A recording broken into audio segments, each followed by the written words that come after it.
Ya que estamos en esta época de terrorismo mediático que se ha presentado con lo de la noticia del coronavirus y cómo esto ha impactado y ha generado un miedo tan tremendo en cada una de las personas, que consideré importante ambientarlo con el siguiente sociodrama.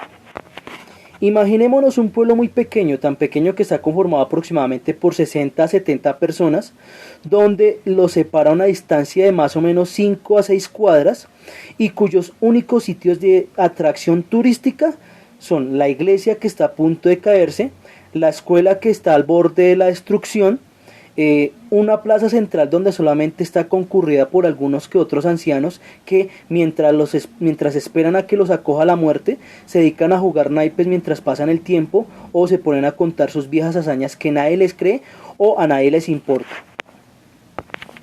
También podemos encontrar en ese pueblo, en cada una de esas casas, una mesa de billar, un bar, un salón de baile, un taller de mecánica, una carnicería y una que otra tienda donde solamente venden los víveres básicos. De resto son solamente casas construidas de un piso, más o menos, calles empolvadas sin pavimentar, donde se alza el barro cada vez que hay invierno, y donde hay unos perros que están famélicos y están ahí tirados al mediodía mientras las moscas están rodeándoles por cada una de las orejas.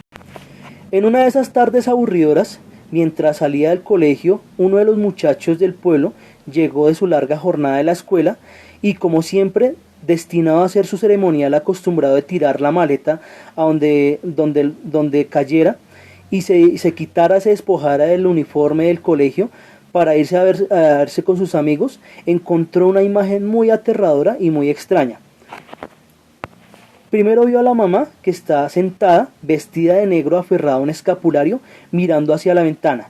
No tenía maquillaje, lo cual ostentaba una vejez prematura, y estaba embelesada, balbuceando algunas palabras. El muchacho, al darse cuenta de semejante revelación, lo primero que asumió fue que alguien había muerto, o por lo menos había escuchado o había recibido la noticia de que algún familiar lejano de ella o de alguno de sus familiares había muerto, o alguien del pueblo. Pero resulta que la respuesta fue tan contundente que lo dejó muy sorprendido. Él le pregunta antes de irse: mamá, ¿usted por qué está vestida así? ¿Acaso alguien murió? ¿Quién se murió? Pues para hacerle el luto después de que juegue billar. Lo cual la mujer le dice: nadie ha muerto. Entonces, ¿usted por qué está vestida así? La señora esperó un buen rato, quizás 1 o 2 minutos de un silencio aterrador, un silencio incómodo, seguramente mientras acomodaba las ideas para responderle a su hijo, y le dice lo siguiente: no, estoy vestida así porque tengo leve presentimiento de que algo malo va a pasar en este pueblo.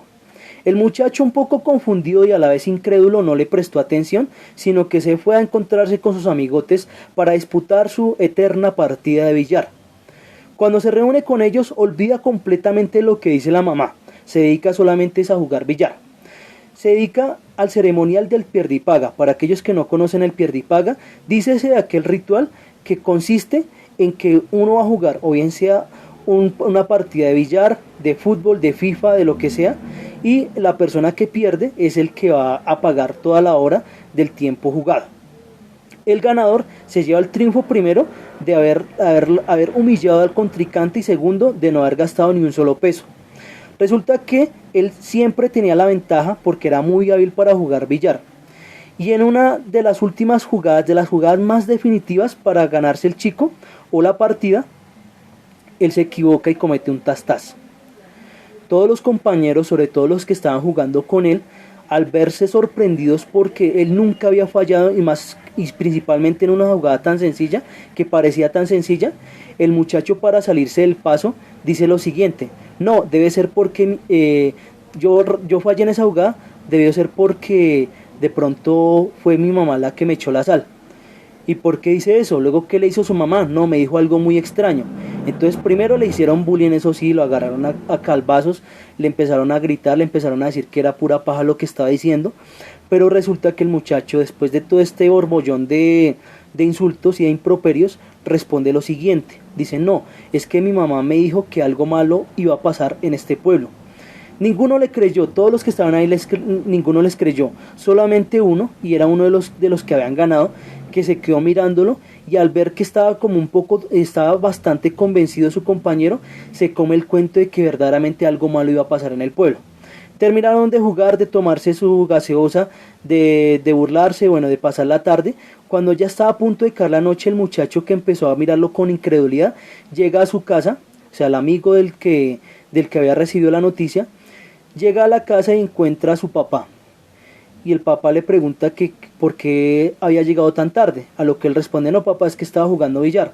¿Y cómo le fue?, le pregunta al papá. No, me fue muy bien, pero no se nota, se ve usted un poco pálido, un poco cabizbajo y un poco distante. ¿Le ocurre algo?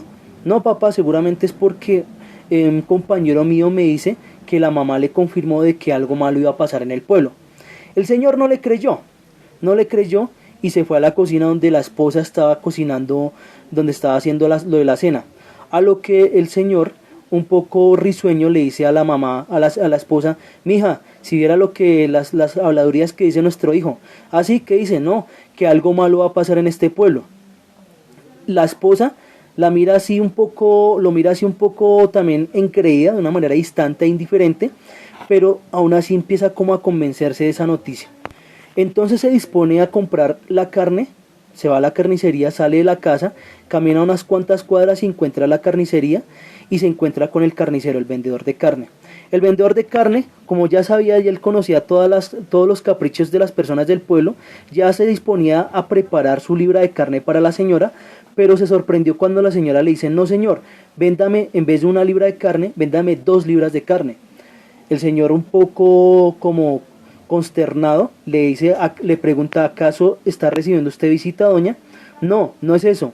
Entonces, ¿por qué me pide 2 carnes en vez de una, como siempre? Resulta que escuché por ahí la noticia de que algo malo va a pasar en el pueblo. El carnicero empezó como a convencerse un poco, porque la señora está bastante seria, no estaba bromeando por lo que le estaba diciendo. Y entonces el carnicero empieza a publicar, a emitir un comunicado en cartulina afuera, en las afueras de la carnicería, diciendo: se cierra hasta nueva orden hasta las 8 de la noche la carnicería por la noticia de que algo malo va a pasar en el pueblo.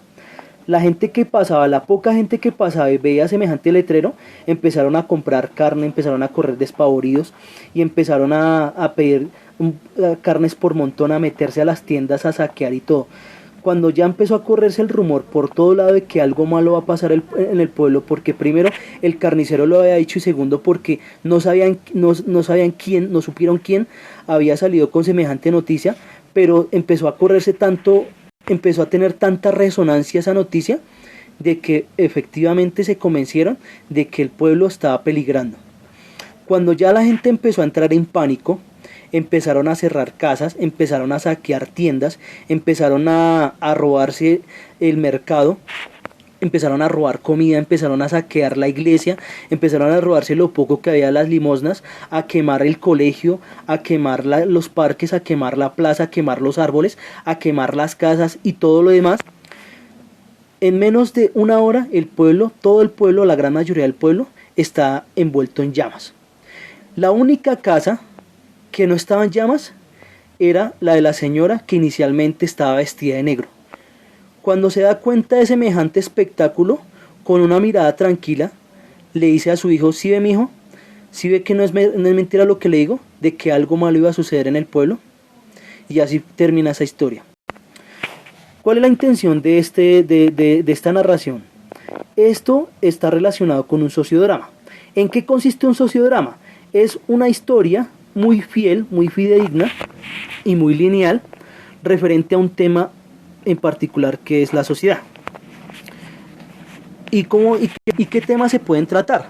Son temas relacionados con contextos sociales muy puntuales, llámese la pobreza, las barras bravas, la política, la pobreza, la delincuencia, la drogadicción, etcétera, donde se emite un comunicado, ¿sí?, muy puntual, y se da a conocer una opinión. Por ejemplo, en este caso es basado en una historia social, de cómo el pánico genera a través de un chismorreo, cómo un chisme puede generar una destrucción, bien sea de una sociedad, bien sea de un pueblo, o bien sea de múltiples vidas. Entonces la intención acá de un sociodrama no solamente es comentar una historia, sino satirizar o bien sea también criticar y cuestionar una situación muy puntual referente a contextos sociales muy específicos, ¿sí? Entonces lo podemos utilizar para cualquier circunstancia, claro que sí, lo podemos hacer bien sea para mirar la problemática que se ha presentado, por ejemplo, como los embarazos no deseados, como la drogadicción, por ejemplo, ha permeado en cada una de la juventud, porque hay deserción en las escuelas o en las universidades, porque hay falta de oportunidades en muchos contextos, porque la pobreza se está presentando en algunas situaciones de nuestro país, cómo se está generando la corrupción no solamente en la política sino en todos los contextos, en mil situaciones. Espero les haya gustado esta historia, espero la hayan comprendido. Disculpen la pésima calidad del video, pero pues no hay más recursos y se hace con el honor, con la honra y con todo el amor posibles. Y recuerden que recuerden lo siguiente, que el mundo no sería nada sin la complicidad. Que tengan una excelente jornada y que Dios los perdone.